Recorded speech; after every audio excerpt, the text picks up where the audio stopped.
Welcome back to TNT Go Dutch. Tracy, where are we? We're in beautiful Breda today. You may be hearing some roosters in the background because we're at a park where there's tons of chickens just running around. Park Valkenburg. Park Valkenburg, yes. Not too far from the train station.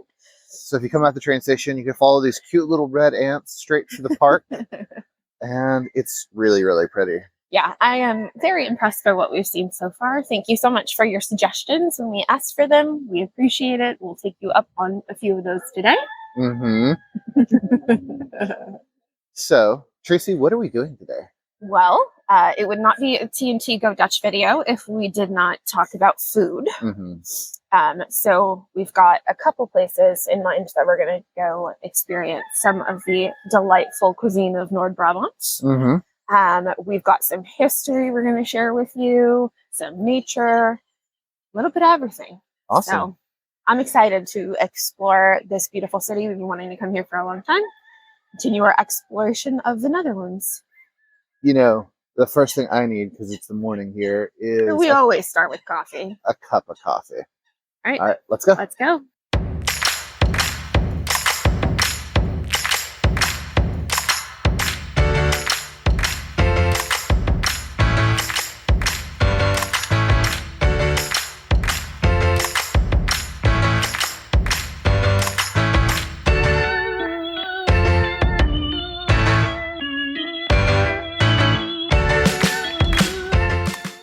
We just went to a really cool place called Sip First for breakfast. And coffee. Yeah, it was really, really good. If you're in the area, I highly recommend it.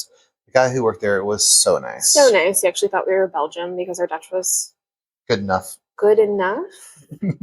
Maybe he was just being nice. Probably. Not really sure. Anyway, But what did you have for your drinks? I had a dirty chai, and then they do fresh squeezed juice there. Juice I had was incredible. Mm-hmm. And I had a cappuccino with havermilk, and that was really, really good. Then to eat, we both got the Mexican breakfast, and this was amazing, guys. The chorizo they had in this was really, really tasty. They also make their own hot sauce in-house, Yeah. which was incredible. They were telling us a story. Apparently the hot sauce, one of the guys came in, the new chefs, and didn't know what it was, thought it was tomato soup, grabbed a whole spoonful of it and burnt his mouth because it was so spicy for him. Yeah, it was really awesome. If you're looking for a breakfast place, highly recommend. Coffee was awesome. Atmosphere was great. Yeah, I would definitely go back. Yeah. And I think next we're going to go over to the park. Yeah. Let's go back to the park. Tracy, I think it's time for some facts. Give me a Breda fact. Here we go again. So Breda is in the Nord Brabant province, Mm-hmm. and it's actually less than 10 kilometers from the Belgian border. Oh, okay. It's always kind of weird because there's like such a small area between, you know, where we live and actually Belgium. It's more like states in the northeast of Texas or northeast of the U.S. than it is, you know, what I think of as countries in the U.S. Truly just a hop, skip, and a jump. And when we went to Antwerp last year, we actually came through Breda. So, Okay. Yeah. That makes sense.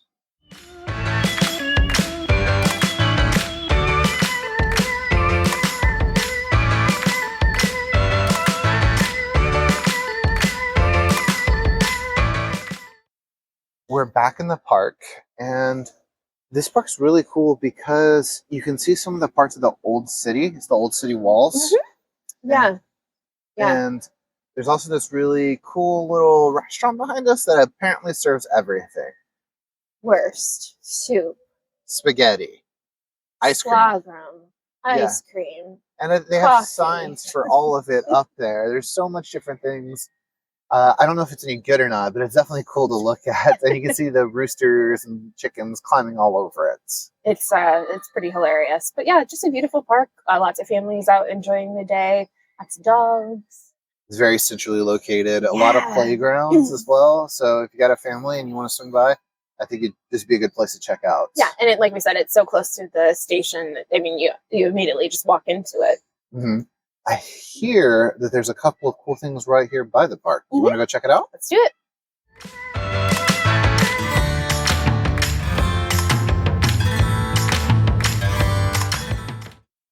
Right off of the Valkenburg Park is the Begijnhof. And this was highly recommended by you guys to go see. It is a living hafia, so there are women that are still living there, so we're not gonna talk while we're in there out of respect. But it was built in the 16th century to house unmarried women who have chosen not to get married.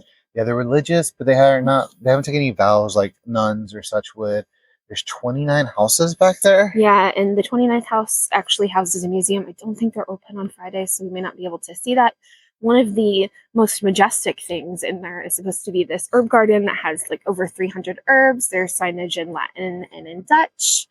And there's a miniature museum in there too, or a miniature display. So let's go check it out. Go check it out.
What did you think of the hafia that we just saw? The Begijnhof? The Begijnhof, yeah. We're probably saying that wrong, so tell us in the comments how to say it correctly. But what did you think? It was very lovely. It's definitely a slice of quiet in the busy city center. Yeah, it's really nice. The garden was really great. They still had some of their Christmas stuff up, so that was really cool to see. Yeah, there's a little church in the back part of it that looks really beautiful. Had some stained glass. The thing I really want to talk about is the miniature museum, which was like a dollhouse museum. It was pretty cool. Tracy loved it. My little inner child was just screaming. It was really, really awesome to see all the little houses and you had some of those dolls when you were little, didn't you? Yeah, it was really, really awesome, and makes me can't wait to have a kid because I think I'll be playing with dollhouse the dolls, with them. I do have to say the whole courtyard was just very gezellig and very cozy, nice, and it was definitely a place I would check out. It was didn't cost anything to go inside the actual hafia area, but it was $4.50 per person for the dollhouse museum, so that was really. I mean, it was well worth it. Super nice. It's 2 or 3 levels. Yeah, there's a lot going on in there. Yeah, highly recommend. And if you go across the street, there's another hafia that we're in right now, and it's really, really cute as well. Beautiful view of the church, which we'll be heading towards in a little bit. Yeah. All right, I think the next thing's a castle. Tracy loves castles.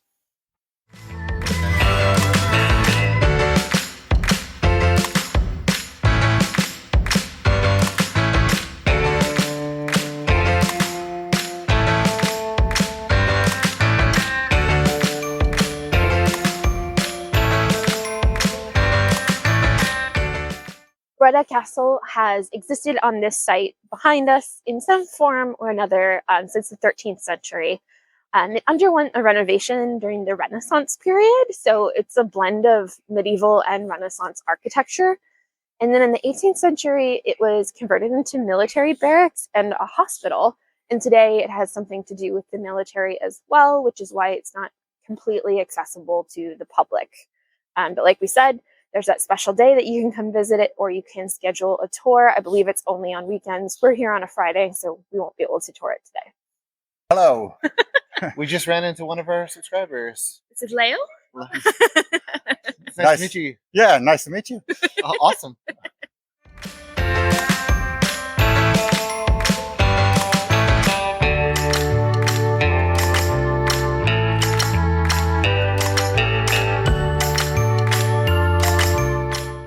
The next place on our itinerary is the Spanjaardsgat, Spanjaardsgat. which is the Spanish Gate, and this is the exact spot that Breda was freed from the Spanish occupation? Yeah, during the Middle Ages, and it was built in the 16th century. 17th century. Yeah, it's old. Yeah, and I think there may have been more of it, but this is all that exists today. It's got like 2 little turret situations back there, and it's very close to the castle.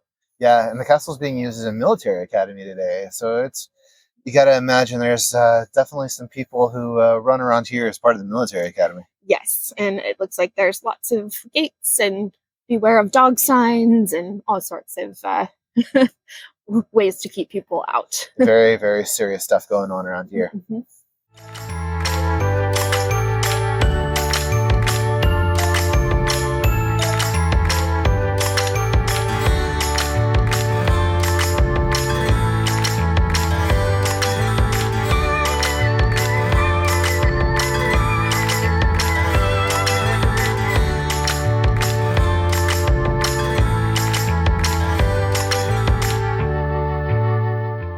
Right behind us here is the Grote Kerk, which every city has to have a big church.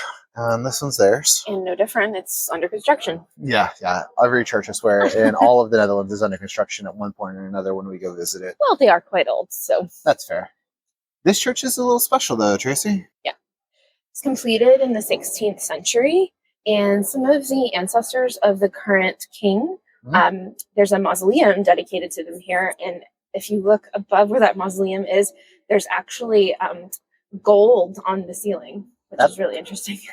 That's actually really cool. It's interesting that you can see so much of the family, the royal history here in the city. There's also a very interesting art installation exhibit going on in the church right now. It's very curious to see the modern juxtaposed with the not so modern. Yeah, I definitely played some video games, which I think I would have gotten in trouble for normally playing video games. Yeah, I don't think you're supposed to do that.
We just went to the pinkest place I think I've ever seen. It was like a pink sugar-filled fever dream. Yeah, when you think of sugar plum fairies and nutcrackers and all this type of stuff, that's the place. Yeah. So it's called the Cake Room by A Cup of Cake. I mean, you can't miss it. It's just vibrantly pink and obnoxious and amazing. So they have a lot of pink cocktails, a lot of pink non-cocktails, a lot of cupcakes. Looks like they do a full tea service. It's a really cute place. Yeah, they do special events for children. They even have like princess dresses. The cupcakes that we had there were super tasty. I had the Maltesers one. I had the double vanilla. Yeah, really, really good. If you're in the area, if you're in Breda, I would definitely recommend checking this place out. It's a very Instagrammable spot. There's like a giant pink elephant in the middle of one of the rooms. And we actually got some cupcakes to go for our neighbors for taking care of Tabasco. Yeah.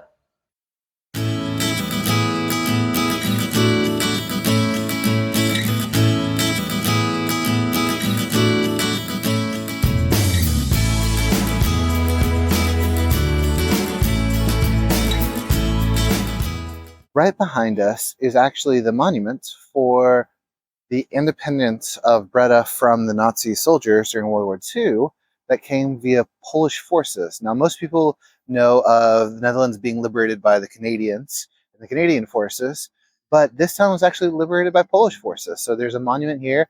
There's lots of candles and things put in front of it to kind of put into the history the fact that this town was liberated by the Polish. So that's the Poles Museum right there. The Pools. Pools. Monuments, yeah. Another Breda fact. Yeah? So during the 16th century, there was a fire that ravaged Breda, and about 90% of the buildings were completely destroyed. Wow. That almost sounds like the burning of Rome or the Chicago fire. Yeah, kind of crazy. Looks really nice now.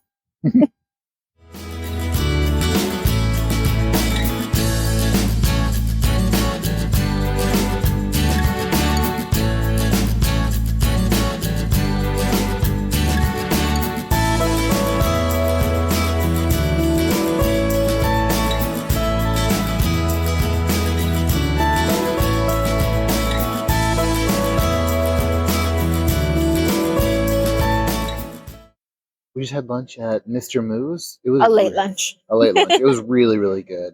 I had the croque monsieur, and it was delicious. Everything you want in it, and a delicious elderflower daiquiri. It was really, really good. I had a cheeky cosmopolitan and a burrata sandwich. Yeah, and it was super lekker. Yeah, it's the sister restaurant for Boppy's Bar, which a lot of you recommended. So if you're in the area, check it out. It's right, kind of in the shadows of the Grote Kerk. Yeah. So, yeah, it was really great. The aesthetic is really, really cool. It's very, very cute inside. And we look back around to the park. Tracy, what are your thoughts on Breda, on the little bit we got to see today? I don't know why I was a little nervous to come here today. I thought it was going to be way more spread out, and I thought we were really going to struggle with communicating with the Dutch language. And it was actually more compact than I thought. And we met the nicest people who were super patient with us and like really helped us with our Dutch. That was really nice. Yeah, we definitely did well. And saw a lot of cute places, saw a lot of cool spots. Which one was your favorite? Oh, the pink fever dream. Of course. I mean, come on. Any place with a pink elephant, I'm down for. I really enjoyed seeing some of the monuments. I thought it was really cool, the area around the Pools monument. And I thought that was really nice. The street art. Really, really neat. There's tons of street art everywhere. Like every alley you walk down, there was like another piece. It was really interesting. All in all, I really enjoyed the trip here. I could see myself coming back, maybe with Tammy and Eric, and enjoying a nice little trip down here. Little cheeky cocktail, maybe snack, maybe more cupcakes. Definitely more cupcakes. But yeah, it was really, really lovely. At this point, we want to ask you all, if you like this content, if you like this video, please like, comment, subscribe. All those things, they really help. Tracy reads all the comments, so if you put a comment down there, I'm sure she'll read it. And thank you all for joining us this week. Next week, we decided we're going to Barcelona. So if you have some Barcelona tips, put them in the comments. Yeah, and if you'd like to follow what we're doing on there, we're not going to be filming, but you can follow our adventures on Instagram and Facebook. We generally post a little bit about our trip there. Yeah, we've got a really fun video coming out next week too. Thank you, everyone, and we will see you next week. Bye. Bye.